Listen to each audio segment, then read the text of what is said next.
Bom dia, boa tarde, boa noite para todos vocês inscritos, tá?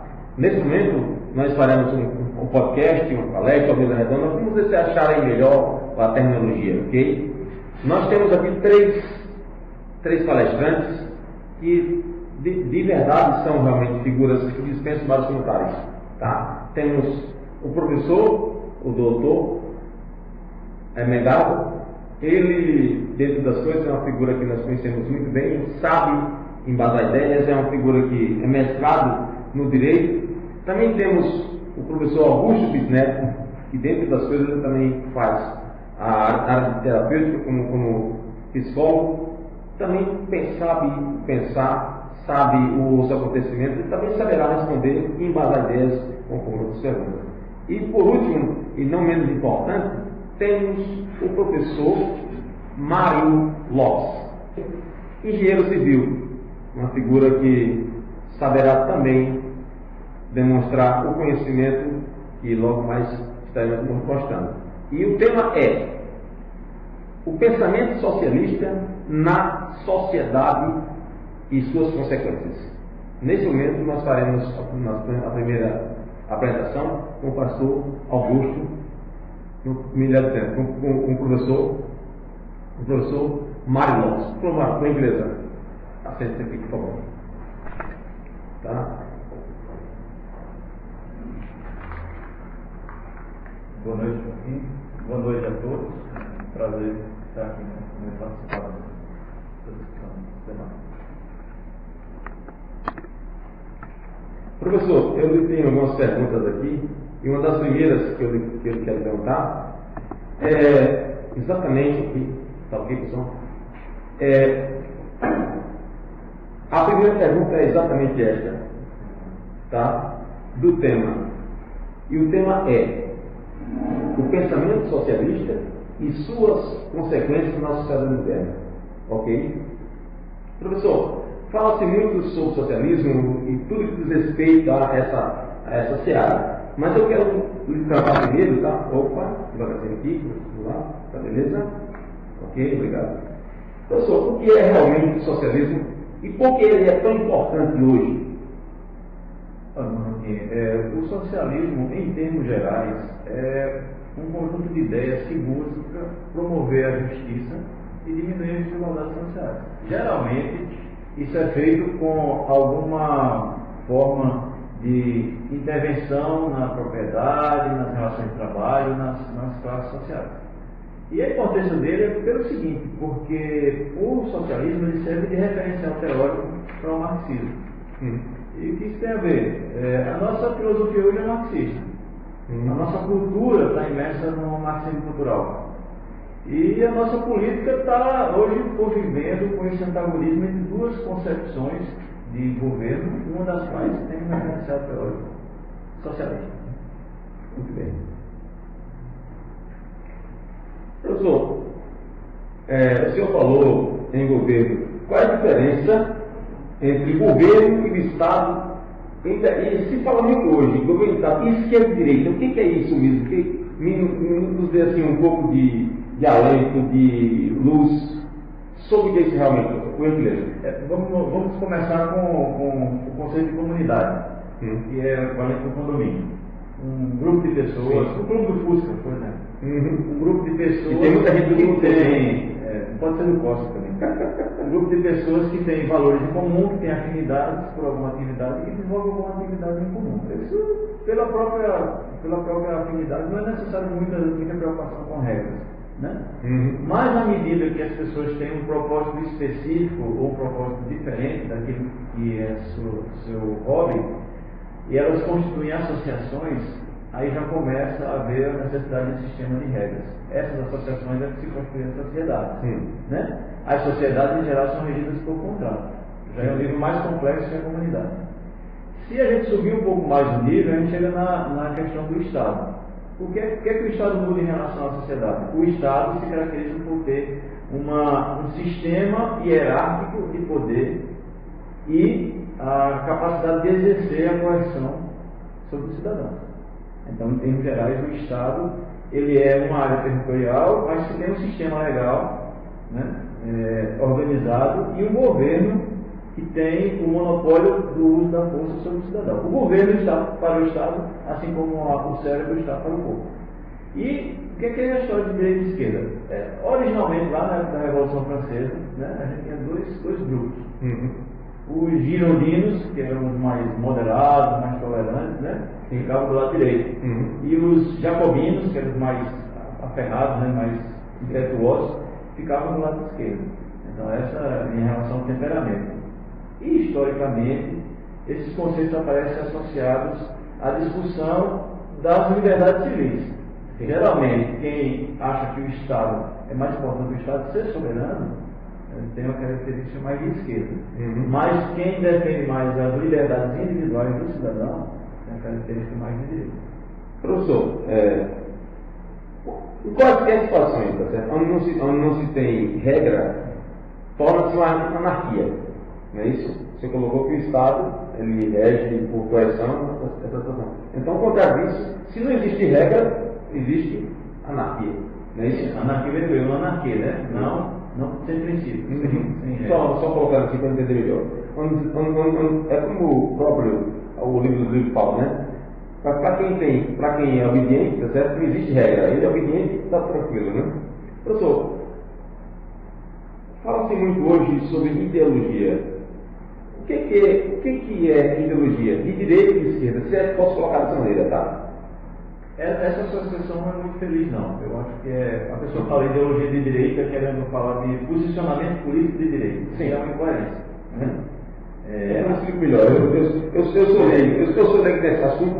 A ideologia é uma ideia, é um tipo específico de ideia. Toda ideologia é uma ideia, mas nem toda ideia é uma ideologia. A ideologia é um caso particular de ideia.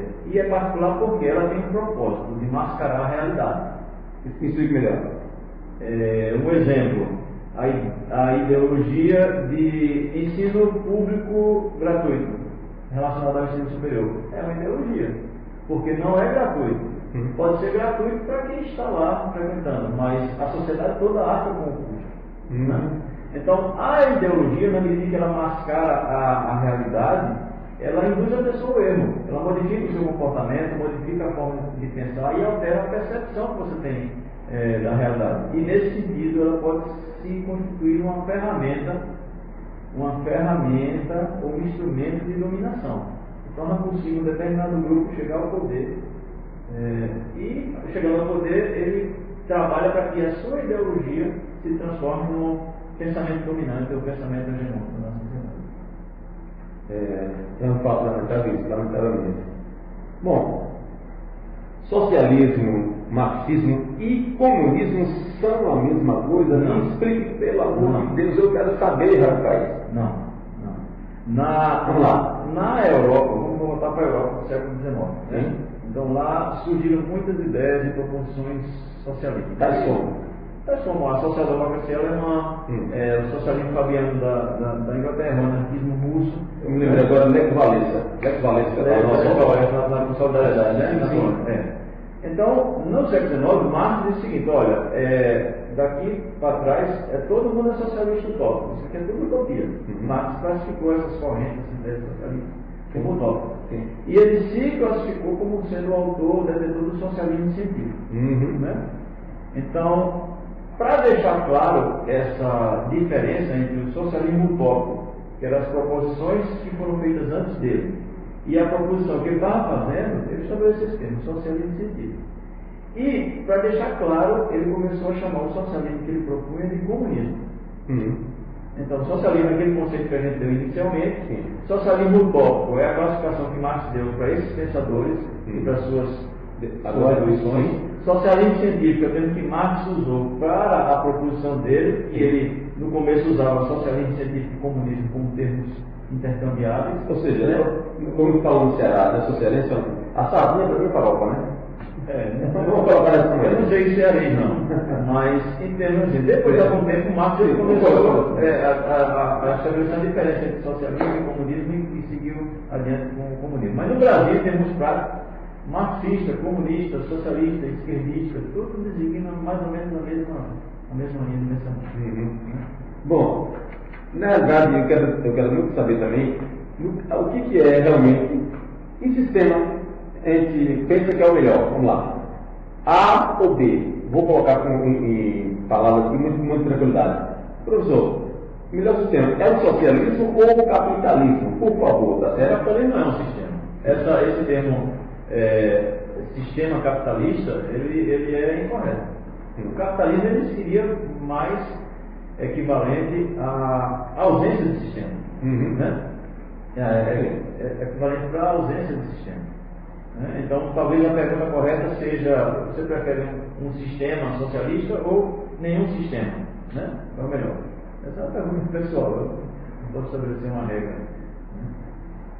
Eu particularmente, prefiro estar ao lado de quem está caminhando e está se fortalecendo junto do que está arrebentado sem ter o que comer. Essa é a minha filosofia, eu, Joaquim. Tá? Me fale, professor, por gentileza. Fala-se muito que o socialismo ele é muito antigo em várias situações, né? Como é que realmente surgiu? Me tem uma ideia de como é que ele eu queria fazer uma digressão. Eu queria falar um pouco sobre o socialismo científico de Karl Marx, antes de responder essa pergunta. Enquanto isso, vocês podem dar a pergunta de vocês, está certo? Com tranquilidade, tá bem? Se não pudermos responder, com certeza a gente vai dizer assim: nós somos competentes para tal. Mas enquanto podemos, a gente faz o que puder. Ok?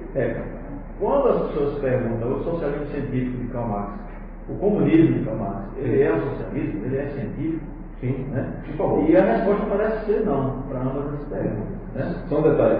Meus amados, com certeza a frase linda que ele sempre fala, ele coloca muito essa frase: a religião sempre opera o povo. Nunca esqueçam disso.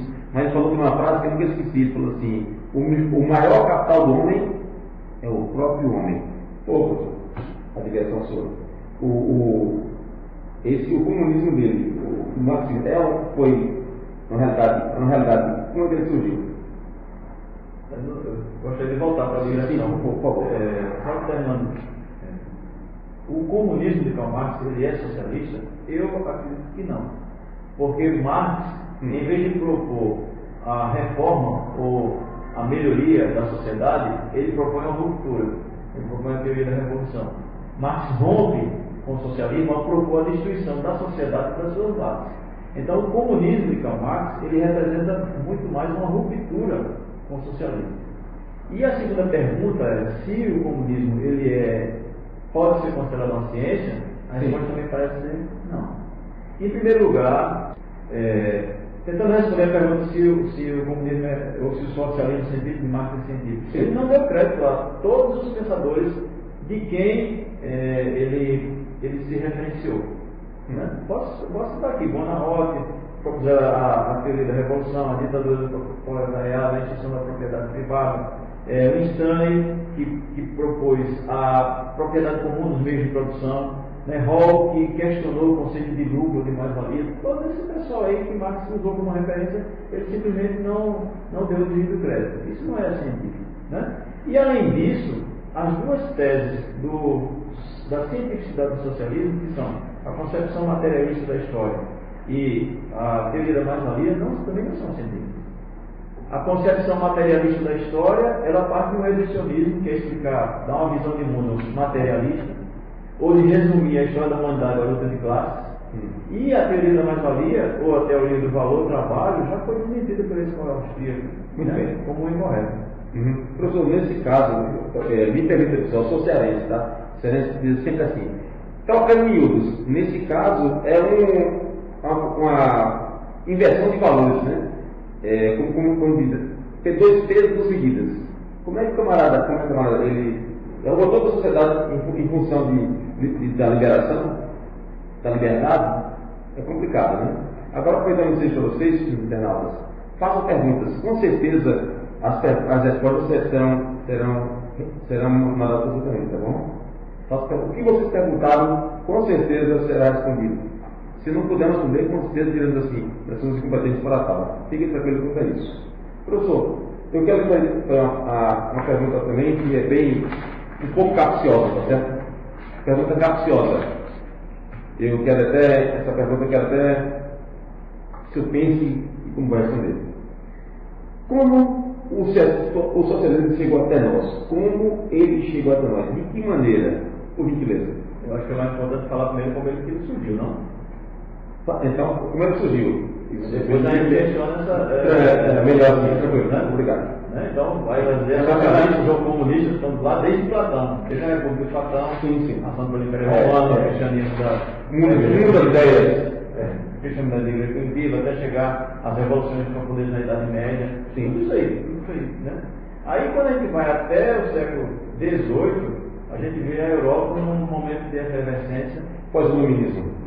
Sim. A Revolução Industrial na Inglaterra, a Revolução Francesa na França, né? E a maioria dos pensadores que foram citados aqui são mais ou menos dessa época. Aí no século XIX acontece a propulsão do termo socialista da primeira vez.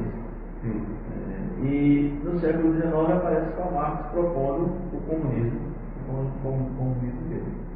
E de lá para cá, de Marx até chegar agora, o que é que aconteceu? Bom, aí tem alguns personagens, uns poucos personagens importantes. O primeiro deles foi Antônio Gramsci.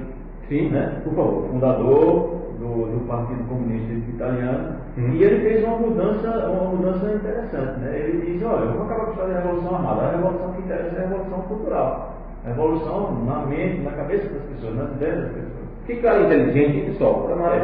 E aí ele diz o seguinte, olha, para acabar com o capitalismo, a gente tem que acabar. O capitalismo tem uma infraestrutura, tem uma superestrutura, e essa superestrutura é sustentada pela cultura. Sim. Então a gente tem que dominar a cultura, como uma revolução cultural. E os meios que ele usou para isso era modificar os meios de comunicação, a mídia, seria hoje a mídia, né? A escola e as instituições religiosas. A base da formação da cultura de um povo. Esse cara é inteligente, né? Muito tempo depois, um seguidor de Antônio Gramsci, chamado Karl Korsch, ele subsidiou o professor Felix Weyer, que fundou o Instituto de Pesquisas Sociológicas, acho que é esse termo, mas conhecido como a Escola de Frankfurt. Né? Na Escola de Frankfurt surgiu desde vários pensadores, né? Max Horkheimer, Theodor Adorno, Jürgen Habermas, né? e Erich Fromm. Surgiu o conceito de indústria cultural. Então aquilo que Marx precisava fazer com a indústria, precisa de fazer com a cultura. Só que aí o tripé era diferente. Era a família, não era mais a minha, a escola e a igreja. Né? Veja vocês, por favor, repita. A escola, a família, a escola, a base. A família, a escola e a igreja. Então, isso. Então, segundo a Escola de Frankfurt, esses três seriam a base que precisaria ser alterada para se instaurar uma hegemonia cultural comunista. Né?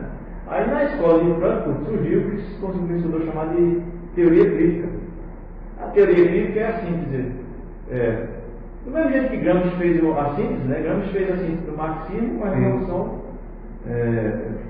Gramsci fez a síntese do marxismo com a revolução cultural. Na teoria da Escola de Frankfurt houve a síntese do marxismo com as teorias de Freud. Isso formou a teoria crítica. E o objetivo nós vamos criticar até desconstruir essas três instituições formadoras da cultura. Vamos aplicar a teoria crítica a todas as esferas da cultura. E aí resultou no que hoje se conheceu chamado marxismo cultural. Tudo é uma relação de opressor oprimido. Todas as esferas da cultura. Por exemplo, no casamento é marido contra esposa. Na educação é professor contra aluno. Sempre é opressor e oprimido. Nas relações relacionadas à etnia ou à raça é caucasiano contra negro. Né? Na religião é rico contra pobre. Na sexualidade é hétero contra homossexual. E assim sucessivamente. Então, isso aí deu mais, o surgimento na década de 60 e 70 dos movimentos identitários. O movimento identitário se caracteriza por tem três características. A substituição da identidade pelo identitarismo. Ou seja, substituo a essência por um aspecto da cultura. Além disso, eu reduzo o ser humano eu faço uma redução. Reduzo o ser humano única e exclusivamente a esse aspecto. Né? E, por último, eu uso uma abordagem fascista para que uma minoria imponha suas ideias, seus valores, suas crenças, suas opiniões sobre todos os outros. É uma desconsideração completa do outro, da outra idade. É um desconhecimento do reconhecimento do outro como ser humano. Né? Então, a junção disso tudo aí, numa sociedade onde o centro, a sociedade pós-moderna onde o centro é a cultura, né, acabou gerando o conhecimento, o culturocentrismo. Tudo gira em torno da cultura. Culturocentrismo, só uma pequena parte. Culturocentrismo, tá? Vocês podem, pessoal, mandarem as perguntas, tá certo? As inscrições, as abordagens, que nos deixarem melhor. Fiquem à vontade, tá certo? As respostas serão recolhidas a contento, tá? E se não pudermos, com certeza, nós pesquisaremos ou teremos somos competentes para responder essa pergunta. Ok? Olha aí, professor. Qual concluir? Sim, fica à vontade. Quer concluir? Quero, por favor. Conclua. Qual é a ideia por trás do culturocentrismo? É que a cultura está no centro de tudo. Então, em lugar da essência das coisas, eu passo a considerar outro critério de definição. Então, não importa o que eu sou, importa o que eu digo que eu sou, a forma como eu me sinto, a que grupo eu acho que eu pertenço, qual é a aparência que eu tenho e o que os outros dizem de mim. Isso serve para definir, o que eu sou.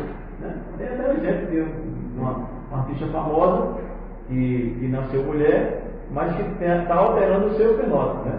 Ela diz que é homem, ela sente que é homem, ela parece homem, ela é chamada de homem pelas pessoas do relacionamento, mas isso tudo é fenótipo. O fenótipo continua sendo de mulher. Né? Muito bem. Só um pequeno detalhe.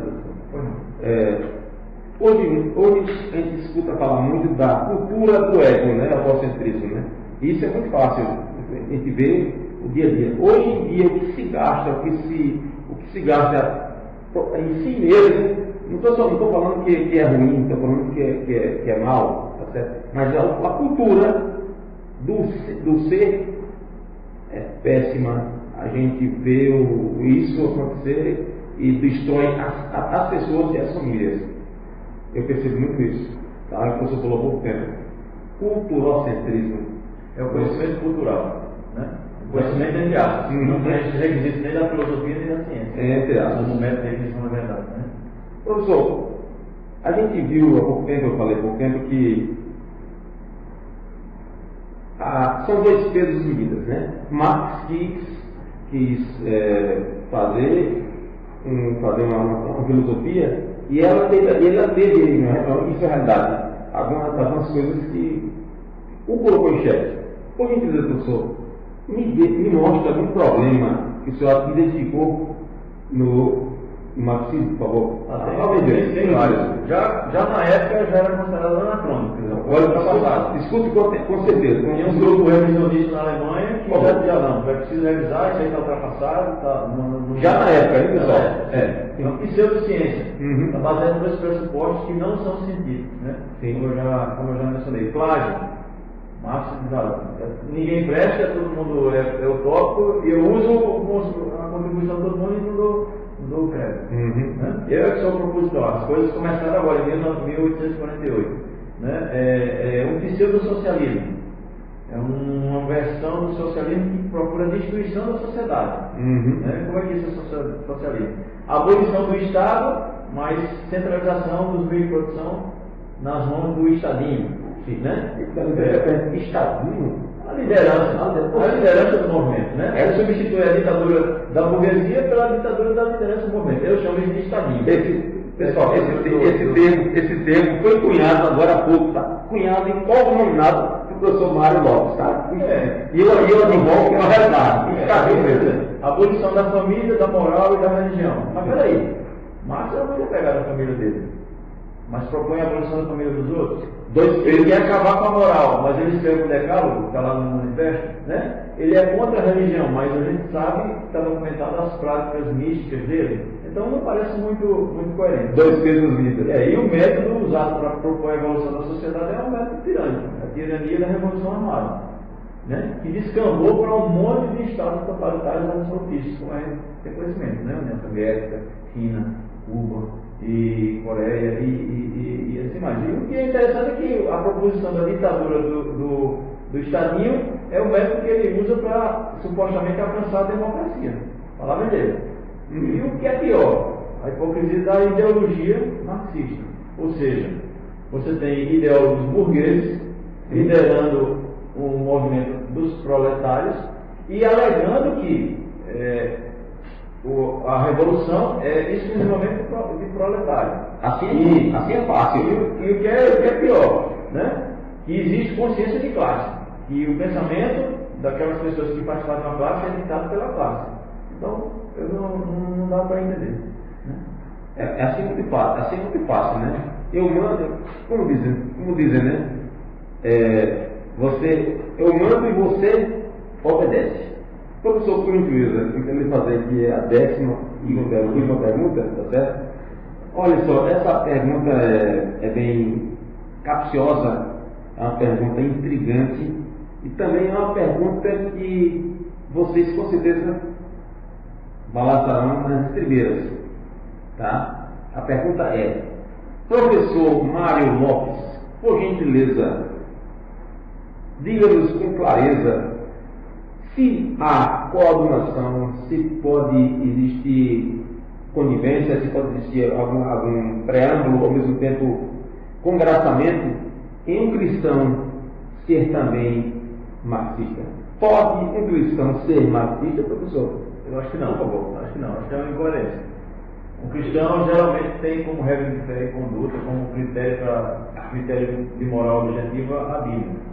O cristão valoriza a família como instituição dada por Deus e a base da sociedade. E o marxismo propõe acabar com tudo isso aí. Sim. Hoje em dia, eu acho que o marxismo vai vir na forma velada, né? O lobo em pele de cordeiro.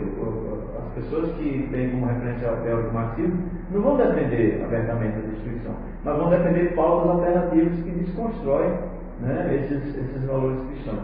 Por exemplo, o relativismo cultural.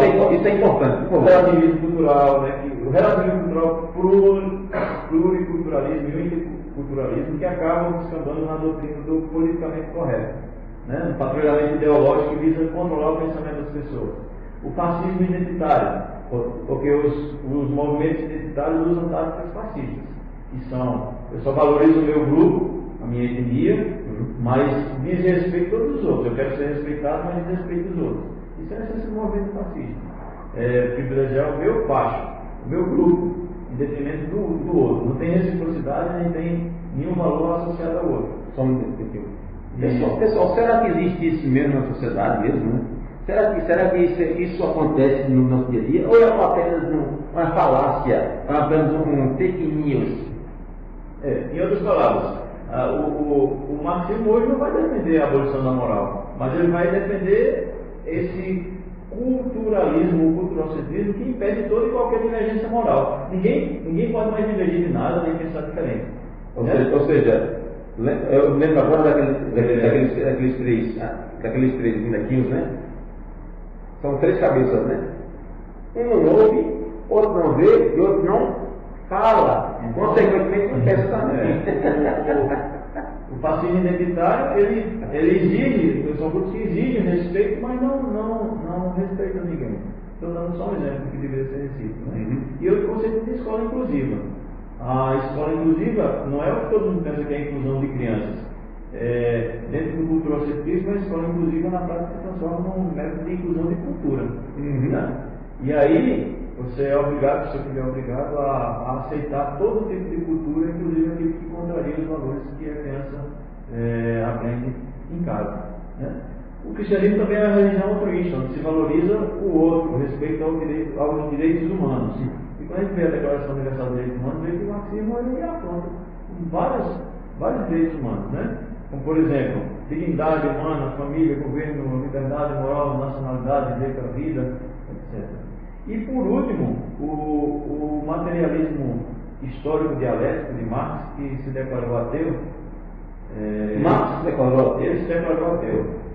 Mas a gente sabe, tem trabalhos publicados mostrando que ele se dava certas práticas mistas pouco ortodoxas, vamos dizer assim. Peraí, se ele era ateu, como é que ele era? Ele se declarava ateu, mas perseguia a religião. Nesse caso ele estava à toa, no